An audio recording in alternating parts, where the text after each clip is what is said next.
Estrenada en el año de 1973, dirigida por William Friedkin y basada en una novela de William Peter Blatty, con un guion escrito por él mismo, El Exorcista es una de las películas de terror más icónicas de toda la historia.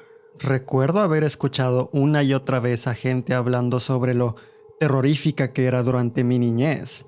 Adultos contando sus experiencias cuando la vieron por primera vez, compañeros confesando haberla visto escondidas, describiendo algunas de las escenas más aterradoras como si hubieran atestiguado un evento traumático. La reputación del filme eleva tanto las expectativas que inevitablemente algunas personas que la ven por primera vez hoy en día, acostumbradas al cine de terror actual, terminan decepcionadas por el hecho de que la película no es tan aterradora como pensaban que sería. La percepción del cine de terror comercial de hoy en día consiste de jumpscares, sustos o gore. Hay un sinfín de películas de exorcismos, de fantasmas y de posesiones, donde las cosas vuelan y los sonidos altos y la música son constantes. Filmes se venderán afirmando estar basados en hechos reales solo para terminar presentando obras de fantasía que están levemente inspiradas en eventos que supuestamente pasaron. Similar a como Psicosis y Masacre en Texas aterraron a las masas por ser violentas cuando fueron estrenadas, a pesar de no ser tan violentas comparado a lo que vendría después, gran parte del motivo por el que El Exorcista sacudió al mundo cuando fue estrenada es porque en aquel momento no había nada similar. Obviamente, con el paso de los años las cosas han cambiado. Dicho esto, para mí una buena forma de juzgar una película de terror es hacer la pregunta: si le quitas el terror, ¿qué es lo que le queda a la obra? Porque la cosa aquí es que el terror es subjetivo. Si el filme simplemente no le da miedo a alguien, ¿hay al menos algo de sustancia en su historia que lo mantenga enganchado? En el caso del Exorcista, la respuesta a esa última pregunta es sí. El motivo por el que aún funciona y es considerada como una joya a pesar del paso de los años es porque el filme realmente no está diseñado como una película de terror convencional. Si acaso nomás hay una escena en la que hay un jumpscare. El Exorcista funciona más que nada como un drama, una colección de fragmentos del día a día de las personas que protagonizan esta obra, con el giro de que hay una posesión demoníaca. Es la historia de Chris, una actriz de Hollywood que poco a poco atestigua cómo Regan, su hija, se transforma en algo que ella simplemente no puede comprender. Y es la historia de Carras, un sacerdote que ha perdido la fe y que siente que carece de propósito.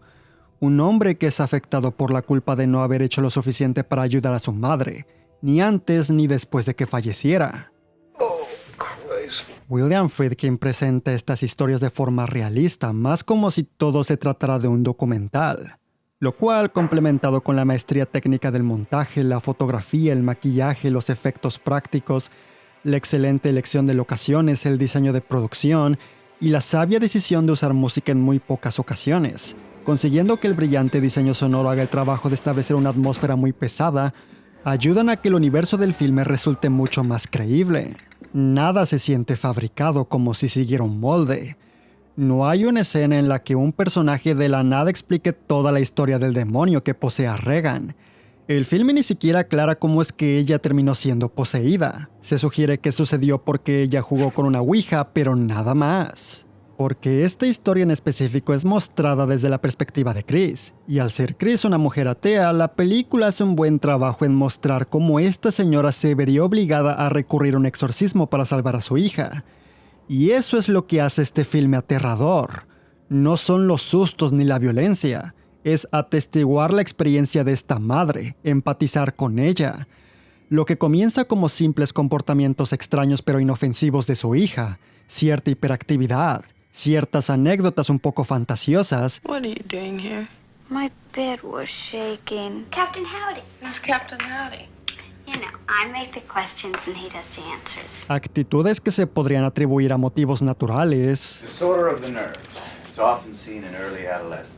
Symptoms could be overreaction to depression. Progresivamente se convierte en una pesadilla. Una situación en la que Chris simplemente no sabe qué hacer para ayudarla. Ni siquiera siendo famosa, ni siquiera teniendo el dinero para que Regan reciba la atención de los mejores especialistas. Y eso da mucho miedo. El concepto de ir constantemente al doctor para que te digan que una persona que amas estará bien tomando unas pastillas, solo para ver cómo todo empeora y empeora, llegando a un punto en el que ni siquiera ellos saben qué es lo que sucede porque ninguna máquina, ningún medicamento y ningún tratamiento sirven. The X-rays are negative. In other words, normal.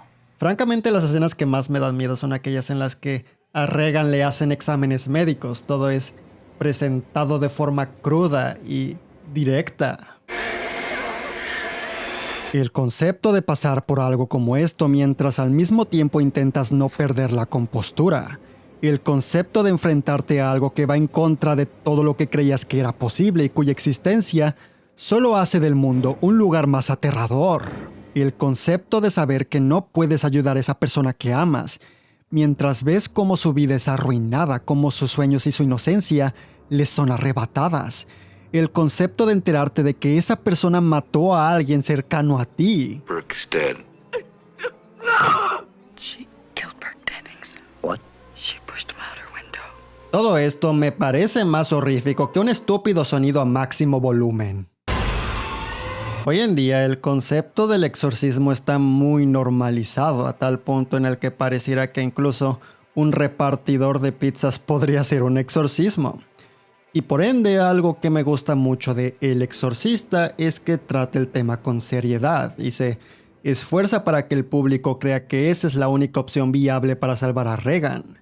En aquel entonces los exorcismos eran como un tema tabú, así que se tuvo que poner un esfuerzo para que el concepto fuera creíble para el público, en vez de solo, oh, evento sobrenatural acaba de ocurrir, vamos a la iglesia de la esquina a buscar un exorcista. El filme se toma su tiempo, mostrando proceso tras proceso, hasta llegar al punto en el que los mismos médicos dicen, quizás usar la sugestión de un exorcismo podría ayudar.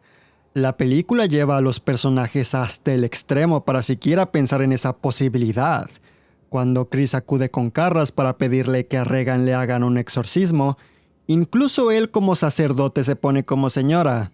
Sí sabe que los exorcismos eran cosas del pasado, ¿no? It just doesn't happen anymore, Miss McNeil. Well, since we learned about mental illness, paranoia, schizophrenia. Y es este esfuerzo por inyectar esta sensación de realismo, el mostrar cómo incluso el sacerdote tiene que hacer pruebas y pensarlo mucho para llegar a la conclusión de que solo queda el exorcismo, lo que hace que este filme funcione tan bien. Crea la sensación de que todo está sucediendo de verdad, de que uno como espectador está atrapado, espiando a estas personas mientras pasan por circunstancias horribles. De pasar por una situación similar, una persona sensata haría lo mismo que Chris, descartar todas las opciones. Y por ende, el concepto de que exista la posibilidad de pasar por algo similar asusta, tanto para alguien que es creyente como para alguien que no. Jesus Christ, won't somebody No, you help don't me? see, you don't understand. Las actuaciones de todo el elenco son excelentes, especialmente Jason Miller como Carras y sobre todo Ellen Burstyn como Chris, que transmite muy bien la desesperación y el horror por el que pasa su personaje. Hasta ahora no he mencionado al padre Merrin, interpretado excelentemente por Max von Sydow, alias el tipo que está en el póster. Él aparece en la secuencia de apertura donde, sin ningún diálogo tocando el tema, se establece que tiene una historia con el demonio que posee a Regan.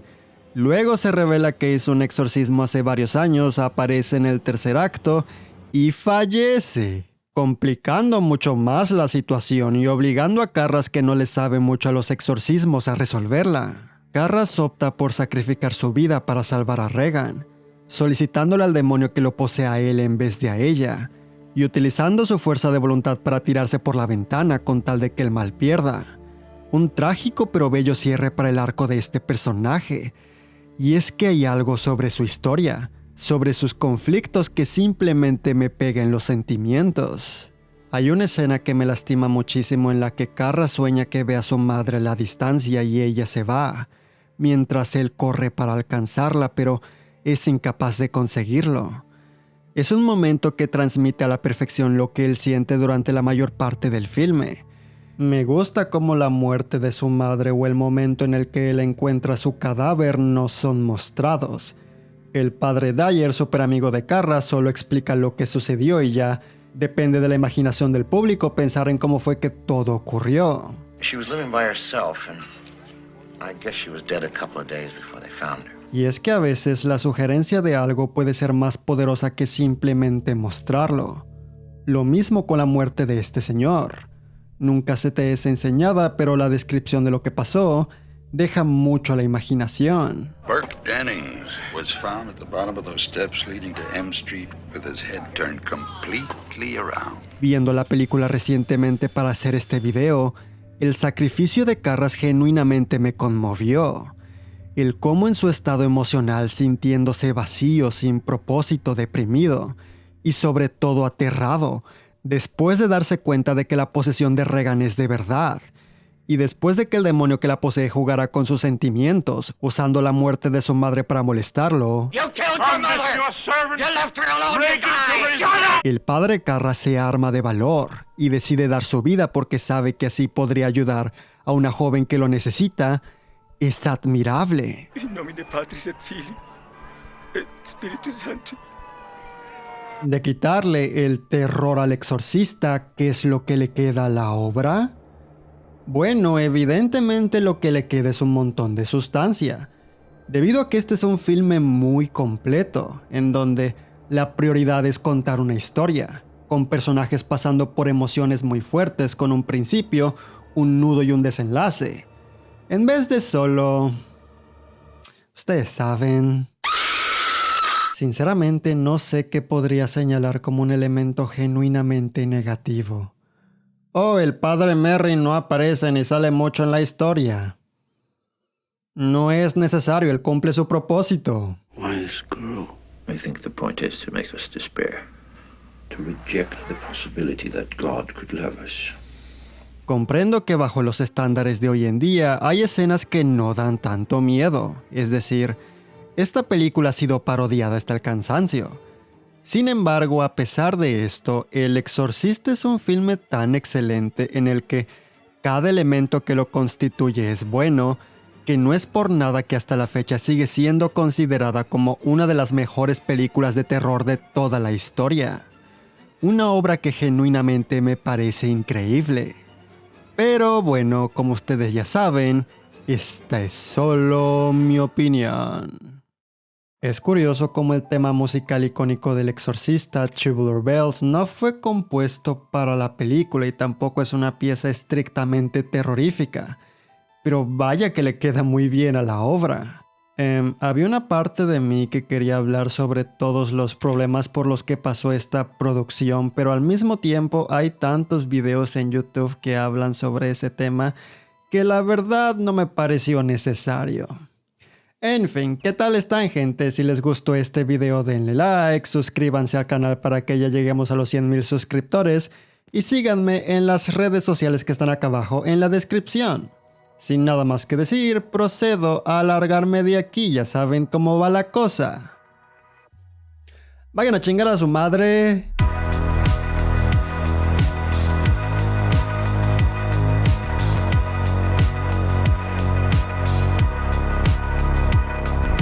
¿Alguno de ustedes en su infancia llegó a jugar el famoso juego del laberinto? Yo no lo jugué, pero vi muchas reacciones de ese juego. En todo caso, a mí me trolearon con el video del comercial donde está el auto pasando y hay un jumpscare al final. Que creo que es un comercial de una bebida como Red Bull o algo así, para despertar. Si están interesados, en este otro canal se subió un video en el que estoy jugando al Resident Evil 4 Remake Separate Ways. En este video hablo brevemente sobre My Adventures with Superman y también sobre Fiona y Cake. Quiero recalcar, hablo muy brevemente sobre esas series. El gameplay puede llegar a ser aburrido porque hay veces en las que estoy concentrado en hablar y hay veces en las que estoy concentrado en jugar y no hablo. Quiero ver la historia de la campaña. Así que pues, si les llama la atención, vayan a verlo. ¿Por qué no? Nada más para pasar el rato. Nada más para poner algo en el fondo. Pero en fin, ahora sí, me largo de aquí. Bye. Ni siquiera se ve mi pulgar. Bye.